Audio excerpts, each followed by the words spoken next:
ਭਾਰਤ ਵਿੱਚ ਮਰਦ ਪ੍ਰਧਾਨ ਸਮਾਜ ਇੱਕ ਕੌੜੀ ਹਕੀਕਤ ਹੈ, ਪਰ ਸਿੱਖ ਧਰਮ ਔਰਤ ਨੂੰ ਬਰਾਬਰੀ ਦਾ ਹੱਕ ਦਿੰਦਾ ਹੈ। ਹੋਰ ਧਰਮਾਂ ਮੁਕਾਬਲੇ ਸਿੱਖ ਧਰਮ ਵਿੱਚ ਔਰਤ ਦੀ ਸਥਿਤੀ ਚੰਗੀ ਹੈ। ਇੱਕ ਅਮਰੀਕੀ ਥਿੰਕ ਟੈਂਕ ਦੁਆਰਾ ਹਾਲ ਹੀ ਵਿੱਚ ਕੀਤੇ ਗਏ ਅਧਿਐਨ ਅਨੁਸਾਰ ਬਹੁਗਿਣਤੀ ਭਾਰਤੀ ਪੂਰੀ ਤਰ੍ਹਾਂ ਜਾਂ ਫਿਰ ਜ਼ਿਆਦਾਤਰ ਇਸ ਧਾਰਨਾ ਨਾਲ ਸਹਿਮਤ ਨੇ ਕਿ ਪਤਨੀ ਨੂੰ ਹਮੇਸ਼ਾ ਆਪਣੇ ਪਤੀ ਦਾ ਕਹਿਣਾ ਮੰਨਣਾ ਚਾਹੀਦਾ ਹੈ ਅਤੇ ਰਵਾਇਤੀ ਮਰਦ ਪ੍ਰਧਾਨਗੀ ਦਾ ਸਮਰਥਨ ਕਰਨਾ ਚਾਹੀਦਾ ਹੈ, ਪਰ ਇਸ ਦੇ ਨਾਲ ਹੀ ਔਰਤਾਂ ਨੂੰ ਮਰਦਾਂ ਦੇ ਬਰਾਬਰ ਅਧਿਕਾਰ ਹੋਣ ਦਾ ਸਮਰਥਨ ਕਰਦਾ ਹੈ। ਪਿਊ ਰਿਸਰਚ ਸੈਂਟਰ ਦੁਆਰਾ ਬੁੱਧਵਾਰ ਨੂੰ ਜਾਰੀ ਕੀਤੀ ਗਈ ਨਵੀਂ ਰਿਪੋਰਟ ਵਿੱਚ ਦੇਖਿਆ ਗਿਆ ਕਿ ਭਾਰਤੀ ਲੋਕ ਘਰ ਅਤੇ ਸਮਾਜ ਵਿੱਚ ਔਰਤ ਮਰਦ ਦੀਆਂ ਭੂਮਿਕਾਵਾਂ ਨੂੰ ਆਮ ਤੌਰ ਤੇ ਕਿਵੇਂ ਦੇਖਦੇ ਨੇ। ਇਹ ਰਿਪੋਰਟ ਕੋਵਿਡ ਮਹਾਮਾਰੀ ਤੋਂ ਪਹਿਲਾਂ ਸਾਲ 2019 ਦੇ ਆਖਿਰ ਅਤੇ 2020 ਦੇ ਸ਼ੁਰੂ ਵਿੱਚ 29,999 ਭਾਰਤੀ ਬਾਲਗਾਂ ਦੇ ਆਹਮੋ ਸਾਹਮਣੇ ਸਰਵੇਖਣ ਤੇ ਆਧਾਰਿਤ ਹੈ। ਸਰਵੇਖਣ ਜੋ ਕਿ ਭਾਰਤ ਵਿੱਚ ਧਰਮ ਬਾਰੇ ਸਾਲ 2021 ਦੀ ਰਿਪੋਰਟ ਦਾ ਆਧਾਰ ਵੀ ਸੀ, ਸਥਾਨਕ ਇੰਟਰਵਿਊਅਰਾਂ ਦੁਆਰਾ 17 ਭਾਸ਼ਾਵਾਂ ਵਿੱਚ ਕਰਵਾਇਆ ਗਿਆ ਸੀ ਅਤੇ ਭਾਰਤ ਦੇ ਲਗਭਗ ਸਾਰੇ ਰਾਜਾਂ ਅਤੇ ਕੇਂਦਰ ਸ਼ਾਸਿਤ ਪ੍ਰਦੇਸ਼ਾਂ ਨੂੰ ਕਵਰ ਕੀਤਾ ਗਿਆ ਸੀ। ਰਿਪੋਰਟ ਵਿੱਚ ਕਿਹਾ ਗਿਆ ਕਿ ਭਾਰਤੀ ਬਾਲਗ ਲਗਭਗ ਵਿਸ਼ਵ ਵਿਆਪੀ ਤੌਰ ਤੇ ਕਹਿੰਦੇ ਨੇ ਕਿ ਔਰਤਾਂ ਲਈ ਮਰਦਾਂ ਦੇ ਬਰਾਬਰ ਅਧਿਕਾਰ ਹੋਣਾ ਮਹੱਤਵਪੂਰਨ ਹੈ, ਜਿਸ ਵਿੱਚ 8 ਵਿੱਚੋਂ 10 ਸ਼ਾਮਲ ਨੇ ਜੋ ਕਹਿੰਦੇ ਨੇ ਕਿ ਇਹ ਬਹੁਤ ਮਹੱਤਵਪੂਰਨ ਹੈ। ਹਾਲਾਂਕਿ ਅਜਿਹੇ ਹਾਲਾਤ ਨੇ ਜਦੋਂ ਭਾਰਤੀ ਮਹਿਸੂਸ ਕਰਦੇ ਨੇ ਕਿ ਮਰਦਾਂ ਨੂੰ ਤਰਜੀਹ ਮਿਲਣੀ ਚਾਹੀਦੀ ਹੈ। 80% ਇਸ ਵਿਚਾਰ ਨਾਲ ਸਹਿਮਤ ਨੇ ਕਿ ਜਦੋਂ ਨੌਕਰੀਆਂ ਘੱਟ ਹੁੰਦੀਆਂ ਤਾਂ ਔਰਤਾਂ ਨਾਲੋਂ ਮਰਦਾਂ ਨੂੰ ਨੌਕਰੀ ਲਈ ਵਧੇਰੇ ਅਧਿਕਾਰ ਹੋਣੇ ਚਾਹੀਦੇ ਨੇ। ਤਕਰੀਬਨ 9-10 ਭਾਰਤੀ ਯਾਨੀ ਕਿ 87% ਪੂਰੀ ਤਰ੍ਹਾਂ ਜਾਂ ਜ਼ਿਆਦਾਤਰ ਇਸ ਧਾਰਨਾ ਨਾਲ ਸਹਿਮਤ ਨੇ ਕਿ ਪਤਨੀ ਨੂੰ ਹਮੇਸ਼ਾ ਆਪਣੇ ਪਤੀ ਦਾ ਕਹਿਣਾ ਮੰਨਣਾ ਚਾਹੀਦਾ ਹੈ। ਇਸ ਵਿੱਚ ਬਹੁਗਿਣਤੀ ਭਾਰਤੀ 64% ਸ਼ਾਮਲ ਨੇ ਜੋ ਇਸ ਭਾਵਨਾ ਨੂੰ ਪੂਰੀ ਤਰ੍ਹਾਂ ਨਾਲ ਸਹਿਮਤੀ ਰੱਖਦੇ ਨੇ। ਅਧਿਐਨ ਵਿੱਚ ਕਿਹਾ ਗਿਆ ਹੈ ਕਿ ਸਿਰਫ 1/4 ਭਾਰਤੀ ਬਾਲਗ ਹੀ ਇਹ ਸਥਿਤੀ ਰੱਖਦੇ ਨੇ ਕਿ ਮਰਦ ਔਰਤਾਂ ਨਾਲੋਂ ਬਿਹਤਰ ਸਿਆਸੀ ਆਗੂ ਨੇ। ਰਿਪੋਰਟ ਵਿੱਚ ਇਹ ਵੀ ਉਜਾਗਰ ਕੀਤਾ ਗਿਆ ਕਿ ਭਾਵੇਂ ਜ਼ਿਆਦਾਤਰ ਭਾਰਤੀ ਕਹਿੰਦੇ ਨੇ ਕਿ ਮਰਦਾਂ ਅਤੇ ਔਰਤਾਂ ਨੂੰ ਕੁਝ ਪਰਿਵਾਰਕ ਜ਼ਿੰਮੇਵਾਰੀਆਂ ਸਾਂਝੀਆਂ ਕਰਨੀਆਂ ਚਾਹੀਦੀਆਂ, ਬਹੁਤ ਸਾਰੇ ਅਜੇ ਵੀ ਰਵਾਇਤੀ ਮਰਦ ਪ੍ਰਧਾਨ ਭੂਮਿਕਾਵਾਂ ਦਾ ਸਮਰਥਨ ਕਰਦੇ ਨੇ। ਜਦੋਂ ਬੱਚਿਆਂ ਦੀ ਗੱਲ ਆਉਂਦੀ ਹੈ ਤਾਂ ਭਾਰਤੀ ਇਸ ਵਿਚਾਰ ਵਿੱਚ ਇਕਜੁੱਟ ਨੇ। ਇੱਕ ਪਰਿਵਾਰ ਲਈ ਘੱਟੋ ਘੱਟ ਇੱਕ ਪੁੱਤਰ, ਜਿਸ ਦੇ ਵਿੱਚ ਸਹਿਮਤੀ 94% ਨੇ ਜਤਾਈ ਹੈ ਅਤੇ ਵੱਖਰੇ ਤੌਰ ਤੇ ਇੱਕ ਧੀ ਲਈ 90% ਨੇ ਸਹਿਮਤੀ ਜਤਾਉਂਦੇ ਹੋਏ ਕਿਹਾ ਹੈ ਕਿ ਇਹ ਹੋਣਾ ਬਹੁਤ ਮਹੱਤਵਪੂਰਨ ਹੈ। ਜ਼ਿਆਦਾਤਰ ਭਾਰਤੀ 63% ਕਹਿੰਦੇ ਨੇ ਕਿ ਮਾਪਿਆਂ ਦੇ ਅੰਤਿਮ ਸੰਸਕਾਰ ਜਾਂ ਫਿਰ ਦਫਨਾਉਣ ਦੀਆਂ ਰਸਮਾਂ ਵਿੱਚ ਪੁੱਤਰਾਂ ਨੂੰ ਮੁੱਖ ਤੌਰ ਤੇ ਜ਼ਿੰਮੇਦਾਰ ਹੋਣਾ ਚਾਹੀਦਾ ਹੈ। ਹਾਲਾਂਕਿ ਧਾਰਮਿਕ ਸਮੂਹਾਂ ਵਿੱਚ ਰਵੱਈਏ ਕਾਫੀ ਵੱਖਰੇ ਹੁੰਦੇ ਨੇ। ਜ਼ਿਆਦਾਤਰ ਮੁਸਲਮਾਨ 74%, ਜੈਨ 67% ਅਤੇ ਹਿੰਦੂ 63% ਕਹਿੰਦੇ ਨੇ ਕਿ ਅੰਤਿਮ ਸੰਸਕਾਰ ਦੀਆਂ ਰਸਮਾਂ ਲਈ ਪੁੱਤਰਾਂ ਨੂੰ ਮੁੱਖ ਤੌਰ ਤੇ ਜ਼ਿੰਮੇਦਾਰ ਹੋਣਾ ਚਾਹੀਦਾ ਹੈ, ਪਰ ਬਹੁਤ ਘੱਟ ਸਿੱਖ 29%, ਈਸਾਈ 44% ਅਤੇ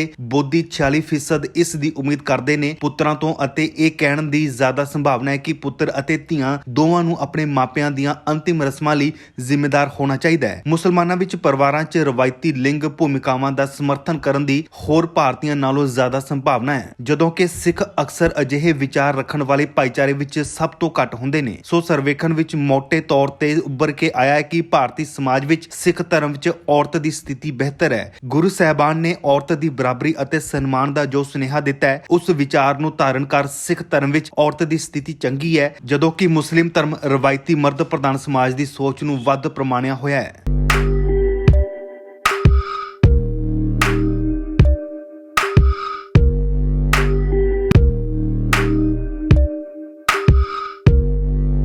ਸਾਡੇ YouTube ਚੈਨਲ ਨੂੰ ਸਬਸਕ੍ਰਾਈਬ ਕਰੋ।